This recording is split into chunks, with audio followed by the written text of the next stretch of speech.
podcast manajemen pendidikan. Bagaimana kabar kalian hari ini? Semoga kalian selalu sehat ya dan selalu dalam lindungan Allah. Amin.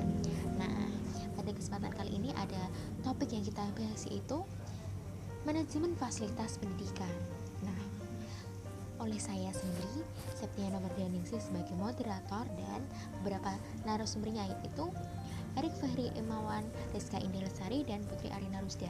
Nah, beberapa pembahasan yang akan kita bahas yaitu pengadaan fasilitas pendidikan, pendayagunaan dan pemeliharaan fasilitas pendidikan, penghapusan fasilitas pendidikan, dan yang terakhir pelaporan fasilitas pendidikan. Nah, sebelum kita masuk ke materinya lebih lanjut, saya mohon disimak baik-baik ya. Nah, untuk itu kita masuk ke materinya langsung. Saya akan menjelaskan sedikit tentang manajemen fasilitas pendidikan.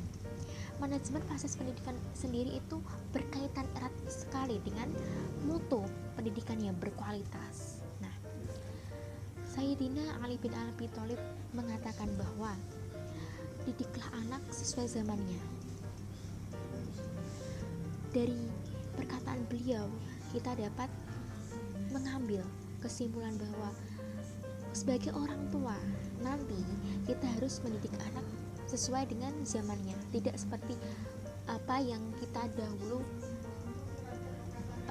pelajari dahulu, karena semakin kesini itu pendidikan semakin berkembang, otomatis oleh karena itu juga fasilitas pendidikan juga harus dikembangkan. Nah, dengan kata lain kita harus lebih kreatif, inovatif dalam melakukan pembelajaran untuk anak kita nanti. Untuk mendapatkan fasilitas pendidikan yang baik itu juga tidak mudah. Oleh karena itu, mari kita bareng-bareng belajar tentang manajemen fasilitas pendidikan. Kita mulai di pengertiannya dahulu. Fasilitas itu berasal dari kata facilities, yang artinya apa? Tahu nggak? Nah, yang artinya itu mudah. Dalam Kamus Besar Bahasa Indonesia, fasilitas itu dapat dikatakan sebagai sarana untuk melancarkan pelaksanaan fungsi yang baik. Dalam konteks pendidikan, otomatis fasilitas pendidikan itu dikatakan sebagai sarana dan prasarana untuk menunjang kegiatan pendidikan. Nah, fasilitas pendidikan ini ada dua jenisnya. Yang pertama, fasilitas yang digunakan untuk mengajar dalam proses pembelajaran. Ini misalnya ya, ruang kelas, perpustakaan, ruang praktik, dan laboratorium. Kemudian yang kedua, yaitu infrastruktur yang tidak digunakan untuk mengajar dan proses pembelajaran, tetapi secara tidak langsung mendukung proses pembelajaran. Misalnya, kantor kepala sekolah, ruang staf, toilet, dan kantin sekolah. Nah, semua fasilitas pendidikan yang ada itu digunakan tentunya dengan manajerial yang baik. Untuk apa lah? Untuk menjaga kualitas dari fasilitas pendidikan tersebut. Nah, untuk itu manajemen fasilitas pendidikan itu mencakup beberapa hal, yaitu pemeliharaan, pemanfaatan ruang, pembiayaan, kesehatan, dan keamanan. Sehingga dapat disimpulkan bahwa fasilitas pendidikan itu merupakan segala sesuatu yang dipergunakan untuk proses pembelajaran atau proses proses dalam belajar, baik yang bergerak maupun yang tidak bergerak, atau yang digunakan untuk memengaruhi tujuan pendidikan secara langsung ataupun tidak langsung. Kemudian kita lanjut ke topik yang pertama, yaitu pengadaan fasilitas pendidikan yang akan dibahas oleh Mbak Putri Arina Rusda. Silahkan Mbak, apa yang dimaksud dengan pengadaan fasilitas pendidikan dan alternatif apa untuk melakukan pengadaan fasilitas pendidikan tersebut? Silahkan Mbak Putri.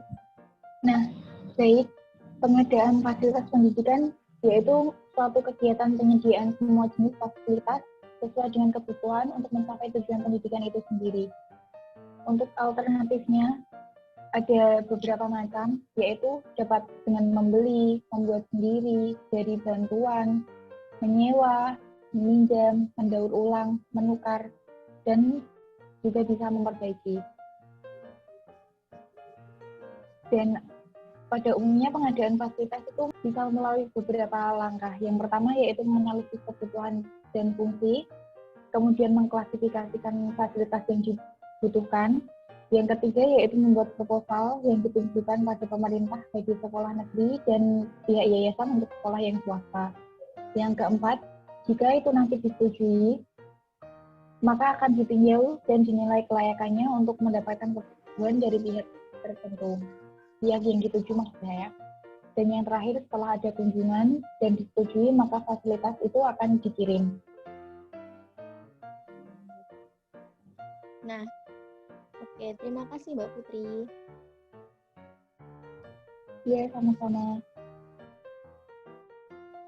Oke, kita lanjut ke topik selanjutnya ya. Topik selanjutnya adalah pendayagunaan dan pemeliharaan fasilitas pendidikan yang akan disampaikan oleh Mbak Putri lagi ya. Oke Mbak Putri, apa yang Mbak Putri ketahui tentang pendayagunaan dan pemeliharaan fasilitas pendidikan? Nah, menurut KBBI, pendayagunaan diartikan sebagai pengusahaan agar dapat mendatangkan hasil. Nah, pendayagunaan fasilitas pendidikan ini memiliki dua tujuan, yaitu tujuan umum dan khusus. Tujuan umumnya yaitu untuk meningkatkan efektivitas dan efisiensi dalam kegiatan proses pembelajaran. Nah, untuk tujuan khususnya sendiri yaitu pertama untuk menunjang kegiatan kelas, untuk mendorong dalam penggunaan dan penerapan cara baru, uji operasional dan tindak lanjutan untuk mengembangkan sistem institusional. Nah, dengan pemeliharaan adalah kegiatan untuk melaksanakan pengurusan dan pengaturan agar semua fasilitas selalu dalam keadaan baik dan siap untuk digunakan. Pemeliharaan ini suatu kegiatan yang kontinu atau berulang untuk mengusahakan agar sarana dan prasarana pendidikan dapat tetap dalam keadaan baik dan siap digunakan. Nah, ini bertujuan agar misal kita tidak memerlukan biaya untuk membuat atau membeli fasilitas baru. Jadi kita bisa melakukannya dengan cara memelihara dengan semaksimal mungkin untuk bisa dipakai untuk jangka yang lebih lama. Nah, oke Mbak, berarti pendayagunaan dan pemeliharaan fasilitas pendidikan ini penting ya untuk bisa menggunakan fasilitas pendidikan itu dengan waktu yang lama, dan untuk merawatnya sendiri juga diperlukan kontinu, berkelanjutan gitu ya Mbak. Iya. Oke, terima kasih Mbak Putri. Lanjut lagi ya. Sama-sama. Kita lanjut ke penghapusan fasilitas pendidikan. Nah, fasilitas pendidikan ini dihapus itu saat apa dan bagaimana? Dan untuk jelasnya silahkan Mas Erik Fahri Emawan untuk menjelaskan. Ya, terima kasih atas waktunya Mbak Septi. Kali ini saya akan menjelaskan secara singkat dan mudah-mudahan bisa difahami tentang penghapusan fasilitas pendidikan sebagaimana sudah dijelaskan sesuai dengan tema yang kita bahas pada diskusi ini, bahwa manajemen fasilitas itu tentunya bukan hanya kita mendayagunakan ataupun kita membeli yang baru ataupun melengkapi fasilitas yang ada, akan tetapi penghapusan fasilitas pendidikan itu juga sangat perlu karena ini juga diatur di dalam Undang-Undang Pendidikan. Kalau nggak salah itu di Undang-Undang Nomor 20 Tahun 2003 dalam sistem pendidikan itu diatur di manajemen pendidikan, termasuk di penghapusan sarana dan prasarana pendidikan ataupun bisa dikatakan penghapusan fasilitas pendidikan. Lah, penghapusan sarana dan prasarana ataupun penghapusan fasilitas pendidikan itu adalah kegiatan menyingkirkan barang-barang inventaris sekolah yang dimiliki, baik yang karena sudah tidak diperlukan atau sudah tidak digunakan. Tujuannya adalah yang pertama, mengurangi dan mencegah kerugian yang lebih besar sebagai akibat dari adanya dana yang dikeluarkan untuk pos perbaikan Karena setiap tahunnya sekolahan ataupun lembaga itu pastinya melakukan perbaikan, baik itu renovasi dalam pembangunan maupun di dalam fasilitas yang baru ataupun upgrade sesuai dengan kebutuhan di era sekarang, era masa kini. Maka dari itu perlu adanya penghapusan fasilitas pendidikan. Yang kedua, mengurangi dan mencegah terjadinya pemborosan dana sebagai akibat dari biaya pengamanan penggunaan sarana dan prasarana pendidikan. Kemudian yang ketiga itu mengurangi beban. Intinya itu mengurangi beban dan kalau perlu membebaskan institusi dari tanggung jawab pemeliharaan dan pengamanan barang-barang yang sudah tidak dapat dipakai lagi. Yang keempat, mengurangi beban pekerjaan inventarisasi yang secara terus-menerus atau berkala yang harus dilakukan. Karena tiap tahunnya itu kan harus ada pengecekan inventarisasi, baik itu tujuannya untuk akreditasi ataupun memang tiap tahunnya itu ada cross check tentang penilaian ataupun perbaikan di dalam inventarisasi baik yang layak maupun tidak. Nah, itu kan perlu tiap tahunnya. Nah, untuk penghapusan ini sedikit meringankan beban dari petugas inventarisasi. Kemudian yang kelima itu menghapuskan barang-barang yang out of date dari lembaga agar tidak memboroskan tempat atau ruangan. Biar tidak memenuhi ruangan ataupun gudang, biar fasilitas itu dapat dipakai untuk keperluan yang lain. Kemudian yang keenam, agar barang-barang sekali pakai, tidak menumpuk di lembaga pendidikan. Yang terakhir adalah agar ada alasan untuk mengadakan barang baru yang lebih besar sesuai dengan tuntutan kebutuhan dari anggaran pengadaan. Karena sudah pasti ada anggaran dari pemerintah terkait fasilitas yang akan dilengkapi ataupun yang akan dibeli. Itu untuk tujuannya. Nah, dalam penghapusan fasilitas pendidikan ini itu perlu memperhatikan hal-hal penting agar tidak sembarangan dalam menghapus fasilitas ini. Misal barangnya masih bagus ataupun masih layak digunakan tapi ini dibuang, itu kan perlu adanya hal yang perlu diperhatikan. Begitupun juga dalam penghapusan ini itu ada sistemnya ataupun proses dalam menghapus dan membeli barang itu lagi. Dan yang paling penting perannya ini adalah dari kepala sekolah. Bagaimana kepala sekolah itu memanajemen fasilitas ini supaya ada keluar masuknya itu stabil, barang yang dihapus itu dibuang dan barang yang akan dibeli itu juga sesuai dengan kebutuhan. Lah, hal yang penting untuk diperhatikan yaitu yang pertama, barang yang akan dihapus itu sudah tua ataupun dalam keadaan rusak berat sehingga tidak dapat diperbaiki ataupun digunakan lagi. Nah, ini sudah jelas. Yang kedua, dikhawatirkan dengan perbaikan akan menelan biaya yang lebih besar. Perbaikannya itu biayanya lebih besar daripada membeli. Maka dari itu lebih efektif kita membeli yang baru. Kemudian, secara teknis dan ekonomis kegunaannya tidak seimbang dengan besarnya biaya pemeliharaan. Biaya pemeliharaannya tiap tahunnya itu sangat mahal sekali dan ini berdampak besar bagi keuangan dalam lembaga ataupun di dalam lembaga pendidikan itu sendiri. Yang selanjutnya itu ada barang yang dicuri, barang yang terbakar, barang yang musnah sebagai akibat dari bencana alam. Ini bukan bagian dari yang direncanakan ya, karena ini hukum jadi.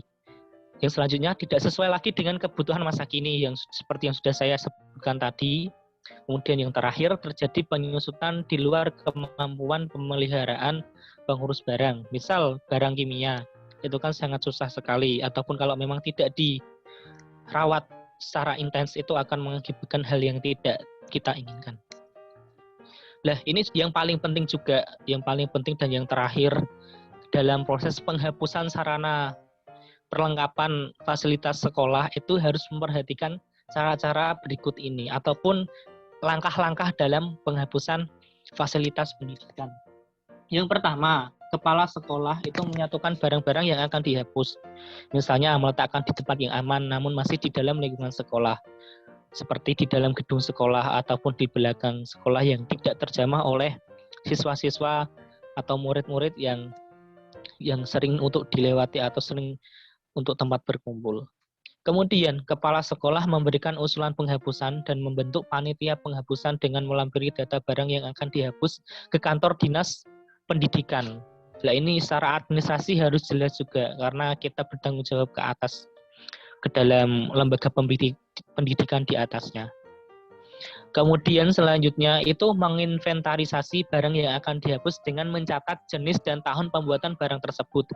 Misal sebagaimana kalau misal kita di kelas itu kan ada tabel inventarisasi barang di kelas itu kan ada tabel-tabelnya, kolom-kolomnya itu kan misal barang ini jenisnya apa, kemudian kondisinya baik atau tidak, kemudian ini di tahun berapa, kan seperti itu.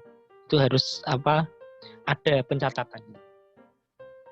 Kemudian yang selanjutnya, setelah SK penghapusan terbit, ini terbitkan dari lembaga atas, panitia memeriksa kembali barang yang akan dihapus dan membuat berita acara pemeriksaan serta mengusulkan penghapusan barang-barang tersebut ke kantor dinas pendidikan.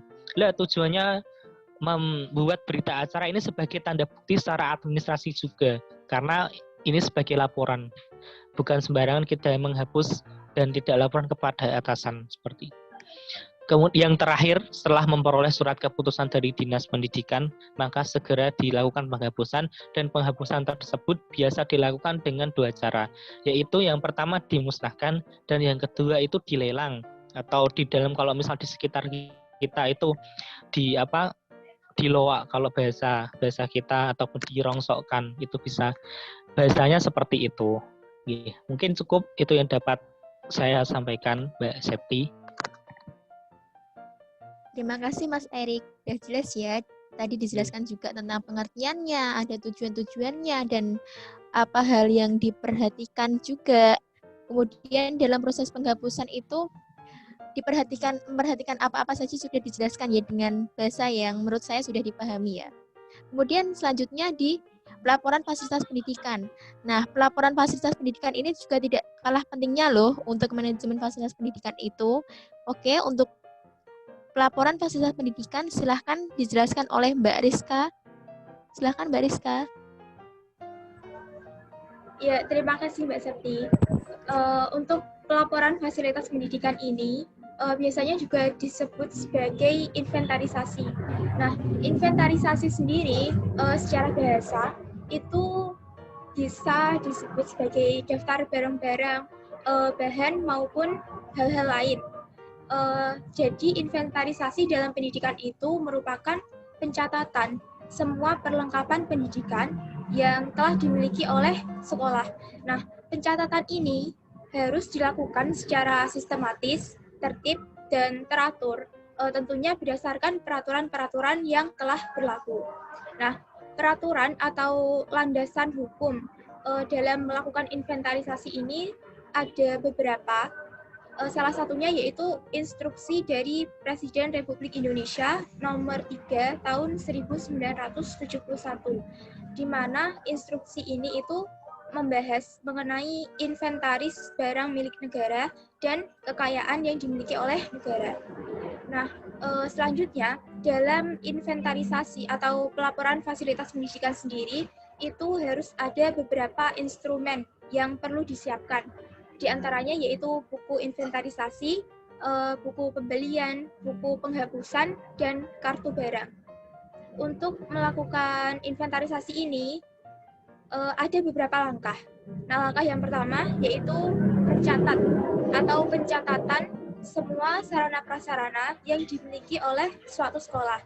Kemudian dilanjutkan dengan pemberian kode atau coding pada semua sarana-prasarana yang sudah dicatat di langkah sebelumnya. Nah, yang terakhir yaitu pelaporan sarana dan prasarana kepada pihak yang selayaknya menerima laporan pencatatan fasilitas tadi. Untuk pelaporan fasilitas pendidikan ini ada beberapa tujuan yang hendak dicapai. Tujuan-tujuan tersebut yang pertama itu untuk menjaga dan menciptakan tertib administrasi sarana-prasarana yang dimiliki oleh suatu sekolah. Kemudian yang kedua itu untuk menghemat keuangan sekolah.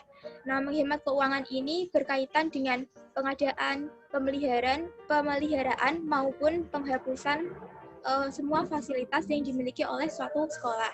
Nah, tujuan yang ketiga yaitu sebagai pedoman untuk menghitung kekayaan dari suatu sekolah, dan yang keempat itu memudahkan pengawasan dan pengendalian semua sarana prasarana yang dimiliki oleh sekolah.